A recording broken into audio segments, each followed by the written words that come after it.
ازالہ شبہات فرض اعظم ہے۔ اس وقت پورے ملک میں شبہات اسلام کے متعلق پیدا کیے جا رہے ہیں پرنٹ میڈیا، الیکٹرانک میڈیا کے ذریعے سے، اور ان شبہات کا اگر ازالہ نہ ہوا تو مسلمان احساس کمتری کے شکار ہوں گے اور وہ اس طرح اپنے مذہب سے معاذ اللہ بدزن ہو جائیں گے۔ ہمارا مخالف یہ کوشش کر رہا ہے کہ مسلمانوں کے ذہنوں میں یہ بات ڈال دی جائے کہ تمہاری پستی اور تمہاری تباہی کا سبب اسلام ہے، تاکہ ان کے ذہن میں یہ بھی بات بیٹھ جائے گی کہ ساری تباہی اور بربادی کا سبب اسلام ہے، تو معاذ اللہ وہ اسلام سے بدزن ہو کر کے اپنے مذہب کو چھوڑ دیں گے۔ تو گویا یہ جو کچھ کیا جا رہا ہے، شکوک و شبہات جو پیدا کیے جا رہے ہیں اسلام پر، پیغمبر اسلام پر، قرآن پر جو اعتراضات کیے جا رہے ہیں، یہ شکوک و شبہات ارتداد کے دہانے پر پہنچانے کے لیے کیے جا رہے ہیں۔ اب علماء کی، ائمہ کی، مسلمانوں کی یہ ذمہ داری ہے کہ اپنے قول سے، اپنے فعل سے، اپنے اخلاق سے، اپنے علم سے، اپنے تحریر سے، اپنی تقریر کے ذریعے سے شبہات کا ازالہ کریں۔ جیسے جیسے شبہات پیدا ہوں ویسے ویسے اس کا ازالہ کرتے چلے جائیں۔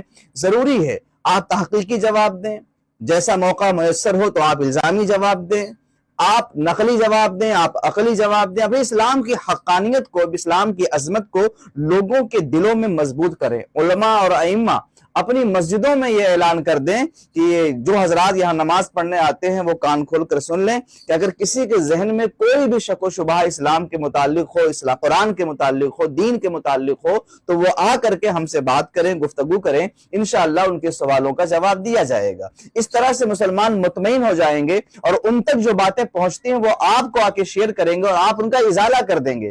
یاد رہے یہ شک کبھی یقین میں بھی بدل جاتا ہے۔ جب ایک مسلمان یہ دیکھے گا کہ چاروں طرف سے اسلام اور قرآن پر حملے ہو رہے ہیں اور کہیں سے کوئی جواب نہیں دیا جا رہا ہے، بڑے باریک باریک اعتراضات کیے جا رہے ہیں اور کہیں سے کوئی جواب نہیں دیا جا رہا ہے، تو وہ سمجھے گا کہ یہ اعتراض حق ہے معاذ اللہ، اور اس کا شک یقین میں بدل جائے گا اور وہ ارتداد کے دہانے پر پہنچ جائے گا۔ لہٰذا مسلمانوں کو یہ ضروری ہے کہ وہ شبہات کا ازالہ کریں۔ ابھی اے بی پی نیوز وغیرہ اور دیگر نیوز کے ذریعے سے یہ کہا جا رہا ہے کہ ایک غیر مسلم لڑکی نے اسلام قبول کیا اور اسلام قبول کرنے کے بعد اپنے غیر مسلم ماں کو اس نے مارا بھی، اور پھر یہ ذہن دیا گیا کہ اسلام کی یہ تعلیم ہے، حالانکہ اسلام کی ایسی کوئی تعلیم اسلام میں ہے ہی نہیں کہ اگر کوئی لڑکا یا لڑکی اسلام قبول کر لے تو اپنے غیر مسلم ماں باپ کو مارے۔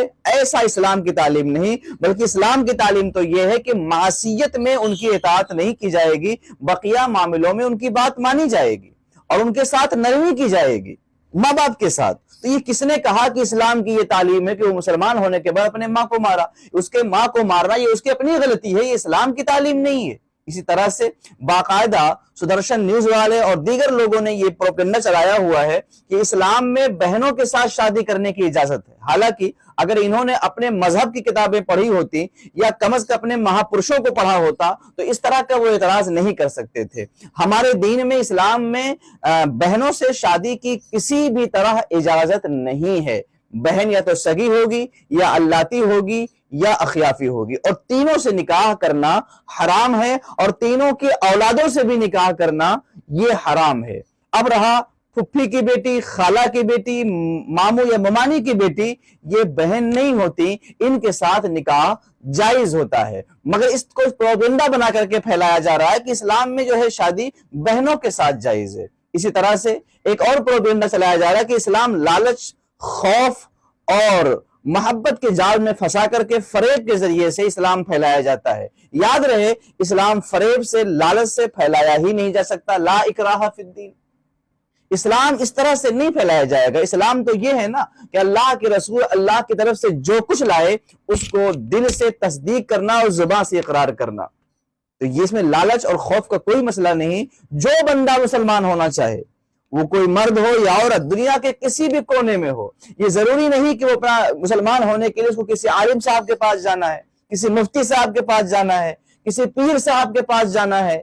وہ جہاں ہے، جس حال میں ہے، جس جگہ پر بھی ہے، وہ صدق دل سے پڑھ لے لا الہ الا اللہ محمد رسول اللہ صلی اللہ علیہ وسلم، مسلمان ہو جائے گا۔